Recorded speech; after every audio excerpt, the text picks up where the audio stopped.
Good afternoon, fourth grade. Are you ready for Chapter 14? Been there, done that.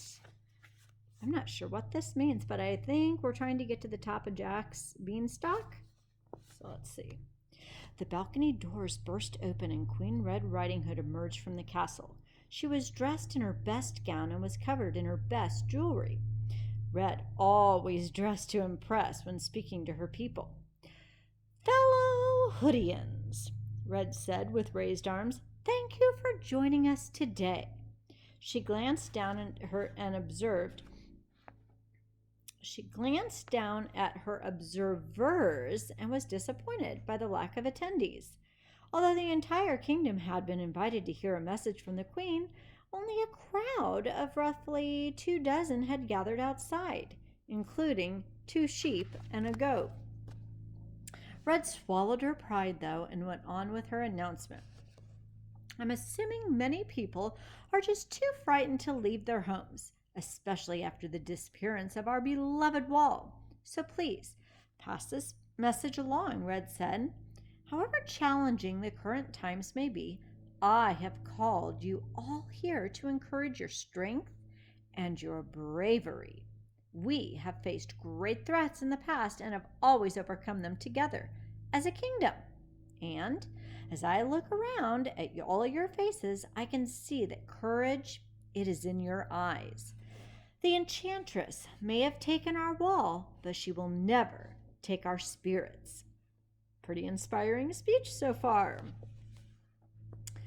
Red posed for applause, but there was none to accept.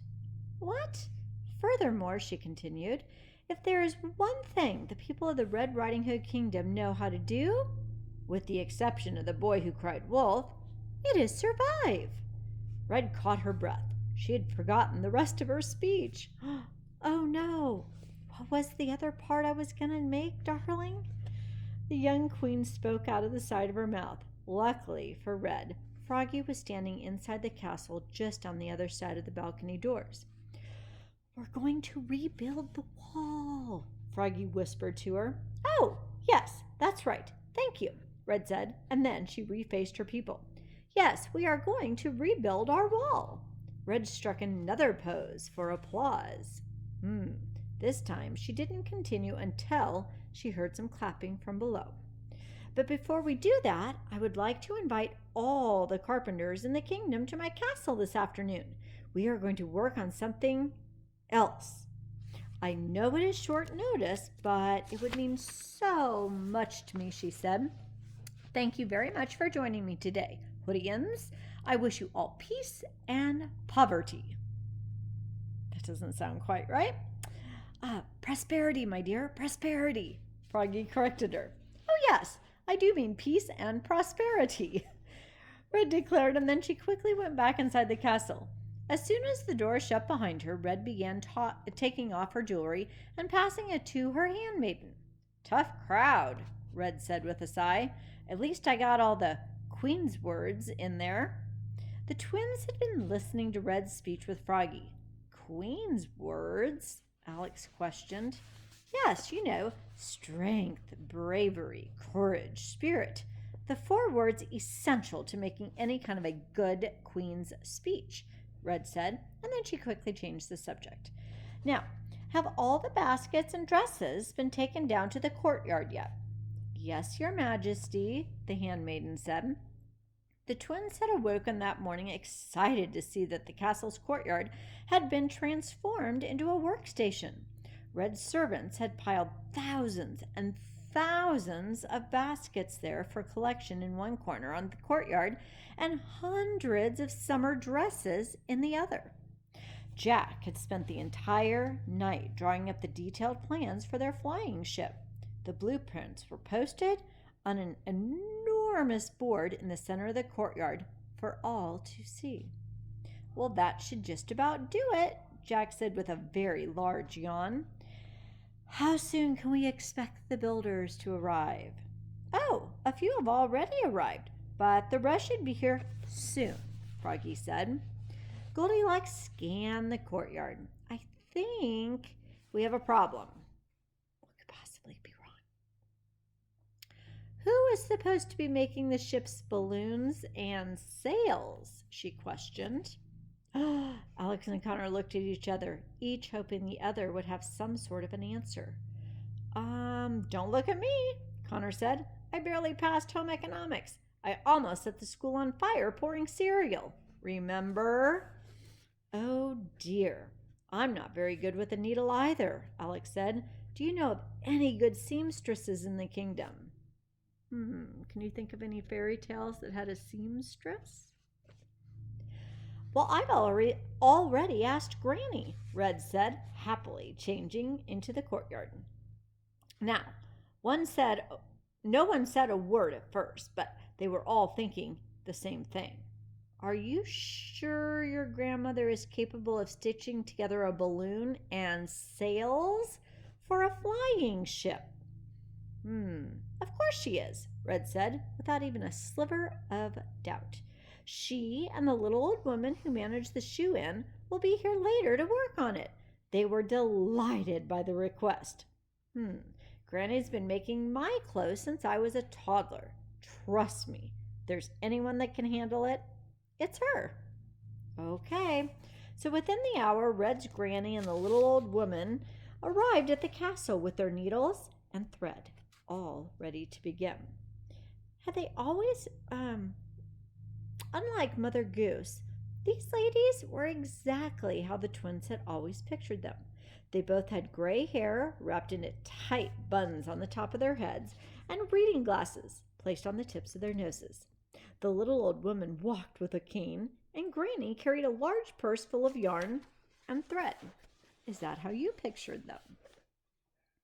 Thank you so much for coming, Granny, Red said, and then hugged her grandmother. No problem at all, sweetheart, Granny said. Her voice was soft, slow, and soothing. It's rather nice to take a break from retirement. We can only play cards and watch the grass grow for, so many hours in a day before it gets tiresome. What? The little old woman asked loudly. Obviously, she was a little hard of hearing, and if the way she was squinting was any indication, she was a bit hard of seeing as well. Granny spoke directly into her ear. I was telling Red that we're happy to be here. What's dead? Red, my granddaughter? Granny said. Your granddaughter's dead? The little old woman said again. Granny turned back to Red. Please, don't mind her, sweetheart. She has more than 200 grandchildren. Her hearing, it just isn't what it used to be. Okay, then.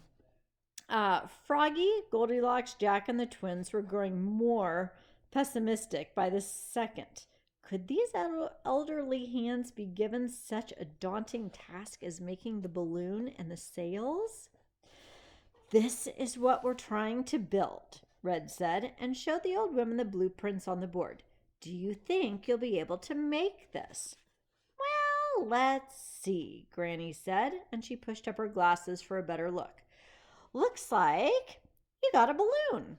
And sails of some kind, huh? Are you kids going on an adventure?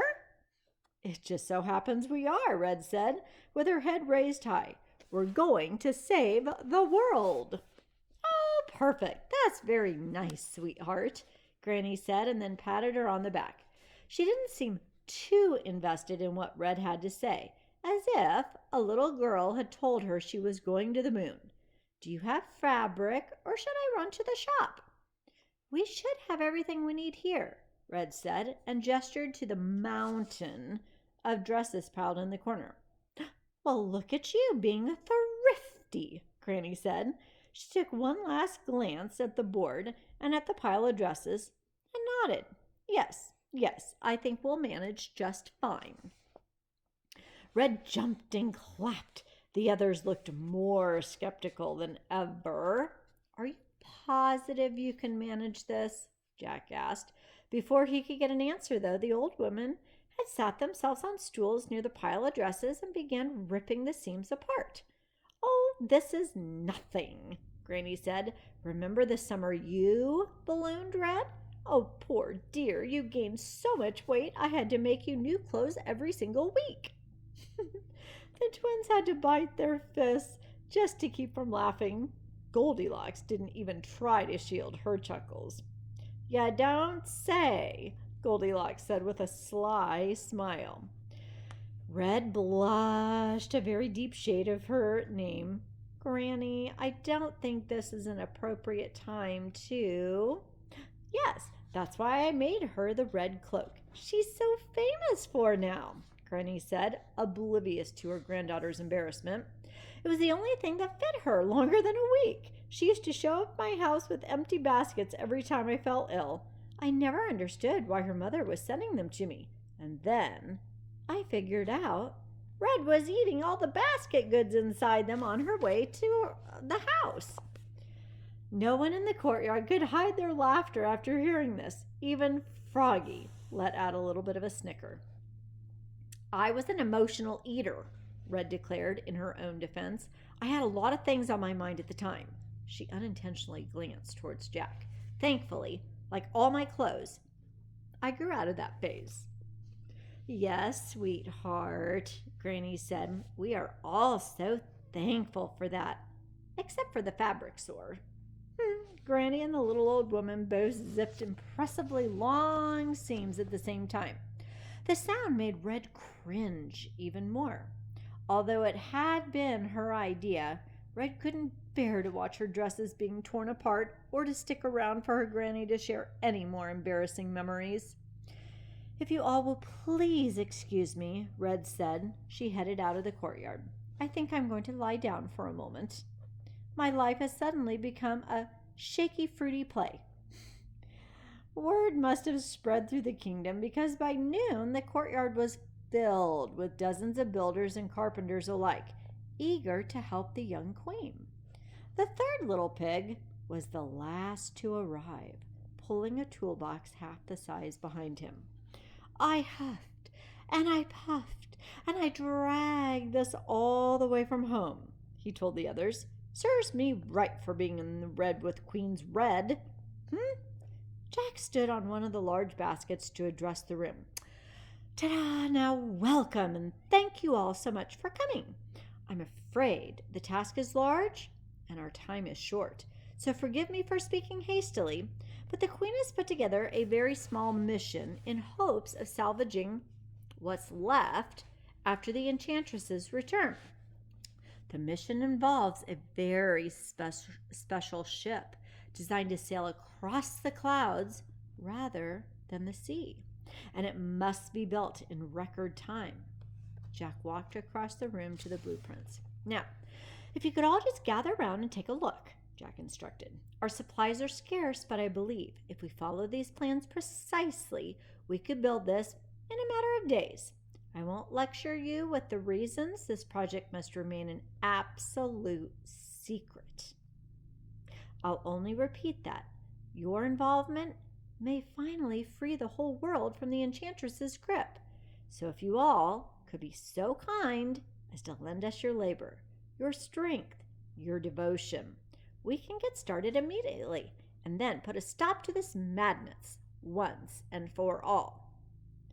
Well, none of the carpenters objected to this. His words had encouraged them past the point of questioning. Half of them began stripping the baskets into usable pieces, while the others aligned them and started crafting them together to form the ship's bow. Jack was beaming. For the first time in a very long time, he was taking charge of something productive, and he was a great leader. "He's really good at this sort of thing," Alex said to Goldilocks. "Quite good," Goldilocks said with a bittersweet smile. "He doesn't get many opportunities, to be a hero anymore." Her face was full of pride, though. But as she watched him command the carpenters, the pride was replaced with a bit of guilt. Jack had been such a respected and valued member of the Hoodian kingdom. He had thrown it all away in his decision to go on the run with her, though. Although Goldilocks knew it had been his own choice, she couldn't help but feel just a little bit responsible. "Ouch!" Connor shrieked. He had joined the carpenters and kept getting splinters as he stripped the baskets apart. How are you doing this so easily?" The third little pig stayed silent and simply showed him his hooves. "Gotcha," Connor said. "I've always thought thumbs were overrated." So the day flew by as the carpenters worked tirelessly on the ship. Jack was growing quite anxious now, knowing he still had to track down the traveling tradesmen. He left Froggy and the third little pig in charge of overseeing the construction after carefully going over his blueprints inch by inch. "This is going to be better than I imagined," Froggy said with a happy hop. "What do you call this contraption?" The third little pig rolled his eyes. "That's a hammer," he said. "Oh, so this is a hammer. Interesting," Froggy said. And he carefully examined it again. Despite all that he'd been through, he was still a prince at heart. "Now, on second thought, maybe I shouldn't leave," Jack said. "They'll be fine," Goldilocks said, and started to drag Jack away from the carpenters. "You're a terrific instructor," Goldilocks said, and Jack stopped before they could leave the courtyard. "You two!" Red called down from the open window. She was holding a freshly opened white envelope in her hand. What could it be? "Take the twins with you. I just received word that fairies are coming to inspect our missing wall, and I don't want these two hanging around when they do." "Aw, man," Connor said. "I was really hoping to help with the ship." "Well, then you should definitely leave," the third little pig said, and yanked a piece of basket out of his hand.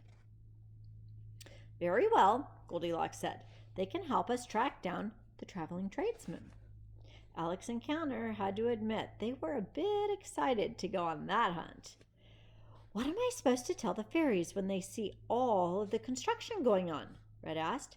Alex was very quick to answer this one. "Well, tell them you decided to combine all your baskets into one big basket." Red scrunched her forehead. "Would anybody believe I would do something like that?"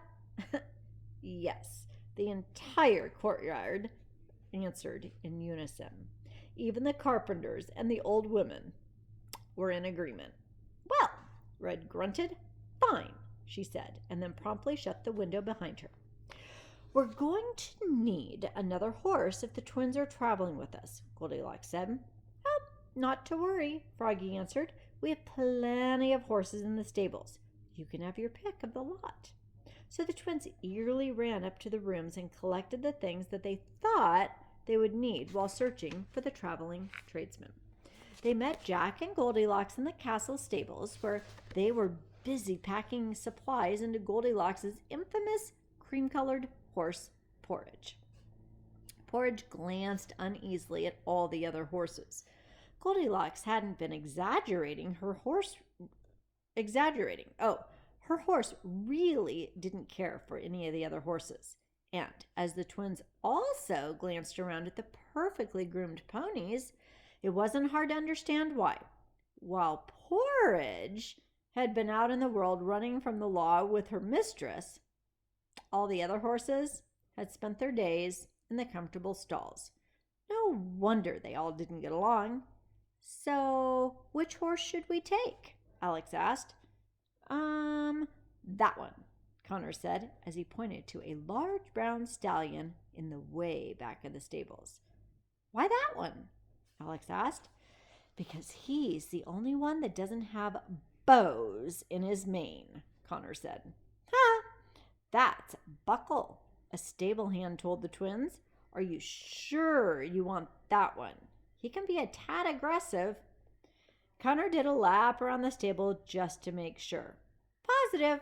All the other ones look like they belong in the doll aisle at a toy store." "Suit yourself," the stable hand said, "but don't say I didn't warn you." He threw a saddle with the largest silver buckles the twins had ever seen over the horse. "Is that why you call him Buckle?" Alex asked. "Well, partially," the stable hand said. "You'll see." A few minutes later, Jack, Goldilocks, and the twins they were off. Jack and Goldilocks led the way on Porridge, while Alex and Connor rode on Buckle, just a few yards behind them. And it didn't take long to figure out why the horse had been given his name. Have you figured it out? He bucked aggressively every few feet and neighed loudly as he did. Clearly, the silver buckles on the saddle were the only fasteners strong enough to keep the saddle on this horse. "How do you turn this thing off?" Connor yelled, clutching the reins as hard as he could. "I think I'm gonna be sick," Alex said. Her arms were wrapped around her brother's ribs as tightly as possible without crushing him. Goldilocks steered Porridge around to face Buckle. "Porridge, tell the show-off to stop," Goldilocks said to her horse. Porridge neighed disapprovingly at Buckle, and he stopped bucking immediately. Okay. Porridge rolled her eyes at Buckle, and Buckle snorted back at Porridge almost flirtatiously. It made the twins a little bit uncomfortable. Obviously, there was a history with this horse, a history they were not interested in learning. So the twins followed Porridge out of Red Riding Hood's kingdom and into a forest that rested along the Charming Kingdom and the Fairy Kingdom border. Jack and Goldilocks were extra wary because the enchantress had turned the entire world into the dwarf forest. Before they knew it, nightfall was upon them, and they set up a very small camp on the side of the path. Alex and Connor laid out some blankets on the ground to sleep. "This discomfort is almost comforting," Connor said once he stretched out on the ground. "I think I actually miss sleeping in strange forests." "Well, get used to it," Alex told him. "We've got a lot of adventure ahead of us." "True," Connor said, "but at least this time we'll have friends." Unlike her brother, Alex couldn't sleep. After tossing and turning, she got up and had a seat next to Goldilocks, who was sharpening her sword by a tiny campfire, and she kept an eye out while the others slept. "You're not like any other women I've met," Alex told her. "Why is that?" Goldilocks asked. "You're just so confident, so self-sufficient." So many girls, especially back in my world, they're just so insecure and jealous. We rely so much on one another, but we're so mean to each other at the same time. We could really use more women like you to look up to." Goldilocks was sad to hear this. "Oh, I was all those things once too," she said. "But after being on the run, I've just learned a life spent creating enemies, it's not worth leading. Having allies is definitely the best advantage in the world. Jealousy, well, that's just a reminder of the frustrations you have with yourself. Who has time to only concentrate on that?"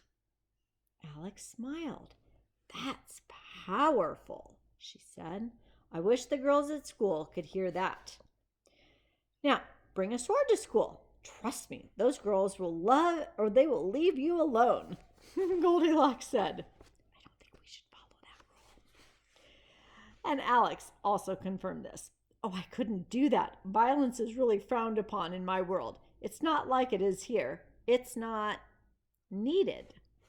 Goldilocks liked the sound of that. "Well, then find out what your sword is, find your own advantage, and wear it proudly." So now is she using sword as a metaphor for advantage? Beat those girls at their own game by seeming perfectly content in your own life.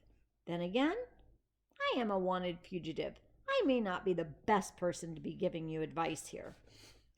Alex laughed. It was some of the best advice she had ever been given, even if it was from a crook. So everyone was up by sunrise the following morning. To pass the time as they searched, Jack and Goldilocks told the twins all about their escapades over the last year. "I knew Goldie could fight, but I had no idea what a warrior she was," Jack said. "There I was in the corner kingdom, surrounded by 20 soldiers. I had just been caught stealing a loaf of bread from a bakery. I didn't have my axe, a sword, or anything. I was completely helpless. But then, like a cannonball, Goldie and Porridge burst through the doors and Goldie fought off all the soldiers single-handedly. No way, Connor said. Oh, he's embellishing. There were only a dozen soldiers, Goldilocks said with a little modest shrug. So where did you learn to fight, Goldilocks? Connor asked. Alex? And do you think you could teach me? I've always wanted to be a good swordsman. Well, when I was younger, I realized no one was going to fight for me, so I just picked up a sword and I taught myself, Goldilocks said. I could show you a few tricks if you would like. Awesome, Connor said. I've got really good hand-eye coordination. I have the second highest score on Pac-Man at the arcade. Jack and Goldilocks had no idea if this was supposed to be impressive. Jack isn't so bad himself, you know, Goldilocks boasted. Once, he saved me from a trio of ogres. I was tied above a large boiling cauldron. They would have made me a soup if Jack hadn't gotten there in time. With this, Jack let out an indifferent laugh. I only distracted them long enough for you to untie the knots, he said. She took care of them once she was free. But it's the thought that counts, Goldilocks said, and hugged his neck. So the tradesman-bound group traveled up and down every path they found, looking everywhere for any sign of the tradesman. He should be in this area, Jack said. It's where I found him as a kid. They call him the traveling tradesman, but he really never goes very far. Wait a second, Goldilocks said. She hopped off Porridge and scanned the dirt path. There were 2 sets of identical bird tracks on the ground that stretched a good distance behind and ahead of them. But they're bird tracks. How is this going to help? What kind of birds walk this way? Goldilocks asked. Jack's eyes lit up. The twins didn't know what they were onto, but knew they were making some kind of progress here. So Goldilocks remounted Porridge, and the group charged down the path as fast as the horses could gallop, following the tracks into the forest ahead. The group eventually discovered an old, covered wagon parked to the side of the path. A small chimney poked out of the wagon's roof. The wagon's mule was resting and tied to a nearby tree. Bingo! Look at the tracks, Alex said and pointed to the ground. The bird's tracks led right up to the back of the wagon. It had bird-foot-shaped spurs around its wheels. The wagon was leaving bird prints as it traveled down the path. It was an incredibly clever way to cover one's own tracks. Tradesman, Jack called out. Is that you in there? All was silent at first, but then a very hurried shuffle came from inside the wagon and rocked from side to side. The top half of the wagon's door burst open and the traveling tradesman peeked out. Are you friend or foe? The tradesman asked. He was an elderly man with a long gray beard, tattered clothing, and a wandering eye.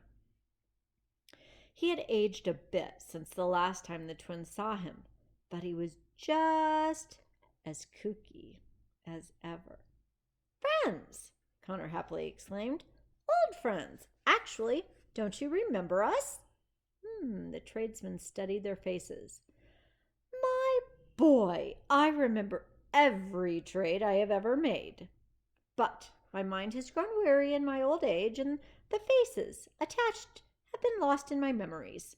Jack, Goldilocks, and the twins climbed down from their horses and walked over so he could see them a little more clearly. You helped us escape the troll and goblin territory a year ago, Alex said. We met you in the dungeons, and you traded your freedom for ours. You told us about the wishing spell. Ah, the tradesman stroked his beard, brushing crumbs off of it. He must have been in the middle of a meal. Ah, yes, he said with one squinted eye, I do admit a small sprinkling of familiarity sweeping through me. I wish I had a memory of you, he said to Goldilocks, but you? I think I remember you. And he looked at Jack. It has been a long time since we were last face to face, Jack said. Perhaps you remember a lad that you traded magic beans to in exchange for a cow. The tradesman's eyes and mouth grew wide with delight. Well, I'll be darned as a legless goat, he said, and clapped his hands together. If it isn't Jack, my very favorite customer. Jack happily nodded up at him. It is me, old man. It's good to see you again. Come on in, my boy, the tradesman said and opened his lower half of the wagon door. I've just made some pheasant pudding. Oh. He disappeared into the wagon, and the others took that as their cue to follow inside. So the small wagon, of course, was very cramped. A bed was pushed in the back, tiny table in the center, and the interior was lined with cabinets and shelves and cages. Canteens, brooms, buckets, daggers, and more were displayed on the shelves and in the cabinets. The twins knew the objects most likely held some gimmicky value and were just waiting to be traded. Geese, ducks, pigs, all locked in cages. No doubt what the tradesmen had profited from in recent trades. Have a seat, the tradesman said. Jack, Goldilocks, and the twins all forced themselves around the tiny table. Then the tradesman handed them each a plate of his pheasant pudding, which was really bits and pieces of unplucked birds floating in mysterious gravy. Ugh, and a loaf of stale bread. The twins had to hold their noses so they didn't become sick. So what brings you to my neck of the woods, old boy? The tradesman asked Jack with a little pat on the back. Well, we've been searching for you, actually, Jack said. And to what do I owe the honor of being the subject of a quest? Asked the tradesman. Connor had to replay the sentence in his head before he understood what the tradesman was actually asking. So Jack cautiously looked at the others before confessing. Well, I was wondering if you had any more of those magic beans. You know, like the one you gave me as a boy? Ah, the tradesman's good eye darted around the room. He was honestly surprised by this request. Why would you need more magic beans? He asked. Surely the first batch gave you enough adventure for a lifetime. Oh, indeed, they did, Jack said. It's not an adventure, though, that we're after, but a way back to the giant's castle. The beanstalk has been removed, and we're hoping to grow another one. Ah, again, the tradesman's good eye studied each of their faces. But why would you need to revisit the giant's castle at a time like this? The group looked across the table at one another, and Alex decided they really didn't have time to beat around the bush and got straight to the point. So, have you ever heard of the Wand of Wonderment? The Wand of Wonderment, the tradesman asked. And then Connor began explaining. It's a wand that you build out of the 6 most prized possessions of the 6 most hated people in the world. The tradesman raised a hand to silence him. Young man, now I've known what the Wand of Wonderment is for longer than you've been alive. I just find it hard to comprehend why that would be at the top of your agenda, things being as they are. Well, that's just the thing, Mr. Tradesman, if I may call you Mr. Tradesman, Alex said. We are trying to build it so that we can fix the way things are now. We're trying to stop the enchantress, and it's the only way we know of. The wagon went silent. Everyone sat on edge, questioning Alex's decision to be blunt with the truth. Would spilling the beans get them closer to obtaining magical ones, or further? How many of you think maybe the tradesmen might even have additional help for them? I hope so. Well, the wagon was silent. The tradesman sat back in his chair and stroked his beard, gazing back and forth between Alex and Connor. I remember you now, he said softly. I don't recall the exact whereabouts or whenabouts, but I do remember the faces of the two youngsters. And they were on an extraordinary quest. They were so ambitious in their pursuit, but they were completely selfless in their attempt. It wasn't glory they were after, but harmony. I decided to help them because I knew our paths would cross again one day. And it has. The twins didn't know what to say. His saving them had been such a kind gesture, it still really humbled them. I guess your intuition was right, Connor said. Only now we're trying to save the world. The tradesman observed them for only a moment more. He stood up and went to one of the cabinets and dug through it for a while, pulling out strangely shaped plates, goblets, tools, and gadgets before finally removing a small brown bag. Could it be the beans?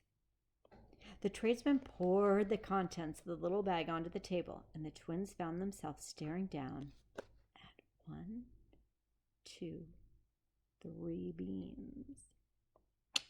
They were round and wide like lima beans, but black and bounced lively on the table. Magic beans, Jack said excitedly. You still have some. Well, these are the last I have in my possession, the tradesman said. They aren't easy to come across. Magic beans have to be plucked from a plant that grows in ground fertilized by unicorn manure and then watered with the tears of a witch. But they are my gift to you. Everyone sat up in their seats. Are you sure? Goldilocks was the first to respond. We are prepared to pay you. She pulled a handful of diamonds from out of her pocket. Goldie, where did you get those? Jack asked. Oh, I stole them from Red when she wasn't looking. She won't miss them. I was assuming we would have to make a trade of some kind. The tradesman scooped the beans up, put them back into the bag, and handed them over to Jack. Consider it my little contribution to the people brave enough to take on the evil enchantress, the tradesman said. That was easy, Connor said. He couldn't believe the luck they had so far. Maybe making this wand won't be as difficult as they had thought. Or will it? There will be plenty of dangers to be found, I'm afraid, the tradesman added, especially when pursuing the wand of wonderment. I would know. I tried building it for myself when I was a young man. You did? Alex asked, unable to contain her surprise. So that means it's real? Oh, yes, it's very real, I can assure you, he told her. Much like the wishing spell you were after previously. Many fools have attempted to create it themselves, and of course, died trying. It was during my own pursuit that I became the tradesman, you see. I discovered selling trinkets of interest was way more profitable than searching for the trinkets. Do you know what we should expect then? Connor asked. Oh, I can only imagine. Just remember that even the tamest of places will surprise you with what is lurking in the shadows. And those beans, those are no exception. Although the giant is dead, there are still dangers waiting for you at the castle. Connor gulped loudly. Do you care to specify what kind of dangers those might be? He asked. Young man, if it was in my nature to be specific, I wouldn't be able to look in 2 directions at the same time, now would I? Well, we still can't thank you enough, Jack said. Kindness, it is a rare thing to come by in the forest. But it's I who should be thanking you, the tradesman said. Well, that's interesting. After giving you those beans, my sales went through the roof. You gave me my career, old boy. You'll always be like a son to me, Jack. Who knew? Connor cleared his throat. The kind of son you rip off in a trade that sends him on a life-threatening adventure. The tradesman rethought his words. All right, more like a nephew then. He looked through the wagon door at the darkening evening sky. Now, where did the time go? You must excuse me. I must be off before sunset. I never stayed more than one day in a place.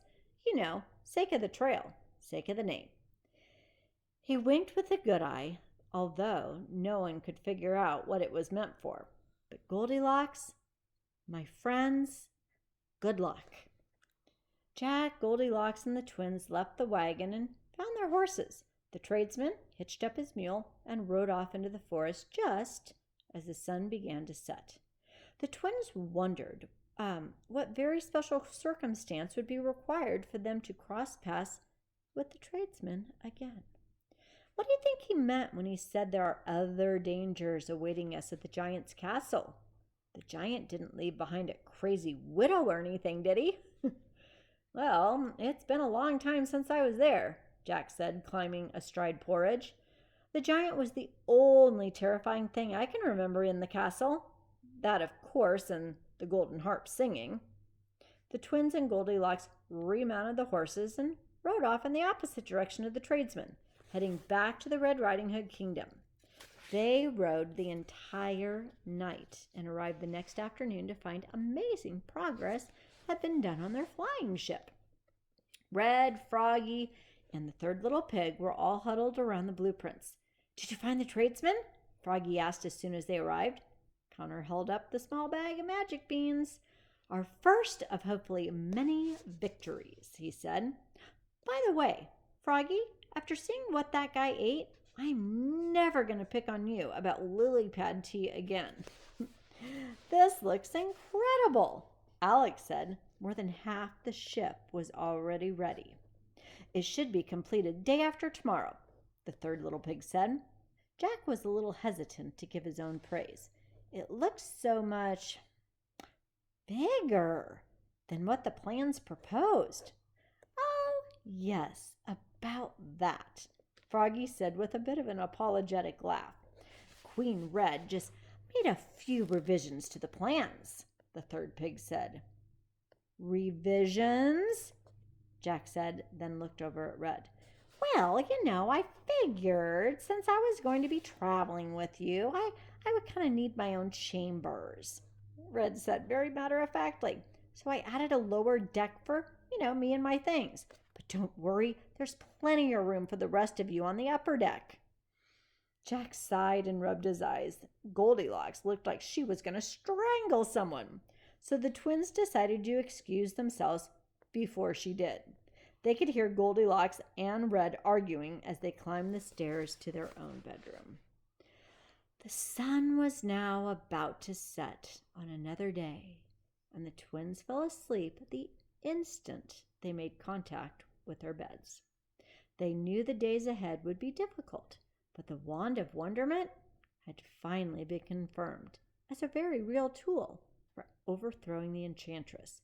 So they focused on that and let that triumph fill their minds. At an hour or so after midnight, Connor awoke with a troubling sensation. Things just can't stay good for very long, can they? He couldn't fight off the feeling that he was being watched as he slept.